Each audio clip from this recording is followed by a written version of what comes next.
সাজানো গোছানো পরিপাটি জায়গাগুলো সবাইকেই মুগ্ধ করে এবং মন কাড়ে।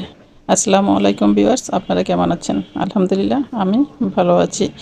আমি এসেছি আজকে রজনীগন্ধা কমিউনিটি সেন্টারে একটা বিয়ের অনুষ্ঠানে। জন্ম নিমিত্ত বিয়ে, এই তিনটি আল্লাহর হুকুমে, সবাই এটা মানেন এবং জানেন। তারপরেও যাদের সন্তান সন্ততি, তার মানে বাবা মায়েরা সন্তানের জন্ম থেকে শুরু করে বিয়ে অবধি তাদের বড় একটা দায়িত্ব মাথায় থাকে। সেই একটা দায়িত্ব পালন করেই বাবা মা তার সন্তান, ছেলে কিংবা মেয়ে হোক, তাকে তার সংসার জীবনে সুন্দর পরিপাটি করে গুছিয়ে দিতে চান। প্রতিটা বাবা মাই চান সন্তান যেন থাকে সুখে শান্তিতে এবং সারাটা জীবন যেন সুখে শান্তিতে ঘর সংসার এবং জীবনটা অতিবাহিত করতে পারেন, তারই চিন্তায়। সেই জন্য যত আয়োজন থাকে বাবা মায়ের উপর, বাবা মাও কোনো কিছুতেই সন্তানের কোনো অমঙ্গল চান না, বা মঙ্গলের জন্য যা কিছু করা দরকার সবই করে থাকেন। তেমনি একটি আয়োজনে সন্তান বড় হওয়ার পর বিয়ে দিতে চান। বিয়ের অনুষ্ঠানটাও সারা জীবনের সঞ্চয় দিয়ে দেখা যায় এত সুন্দর করে পরিপাটি করে করার চেষ্টা করেন, যা এই আয়োজন দেখলেই বোঝা যায়। আমারই এক কলিগের ছেলের বিয়েতে তার বাবার আয়োজন দেখে নিশ্চয়ই বুঝতে পারছেন কত সুন্দর করে পরিপাটি করে এই অনুষ্ঠানটা আয়োজন করেছেন। এই হলো বাবা, আর এই হলো তার বাবা ছেলে। তারা খুবই ভালো একটা ফ্যামিলির।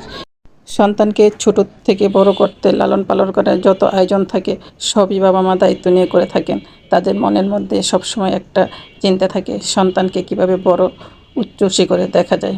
আমরাও সেই একটি আয়োজনে সামিল হয়ে তার বিয়ের খাবার দাবারের আয়োজনে অংশগ্রহণ করি। দেখুন, খাবারটাও ছিল খুব সুস্বাদু এবং রুচিসম্মত।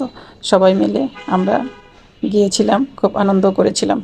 দেখতে যেমন পরিপাটি, তেমনি যেন নতুন বর বউ, মানে নতুন দম্পতিদের জীবনটাই যেন এরকম সুন্দর সাজানো গোছানো থাকে, আরও সুখে পরিপূর্ণ হয় তাদের জীবন।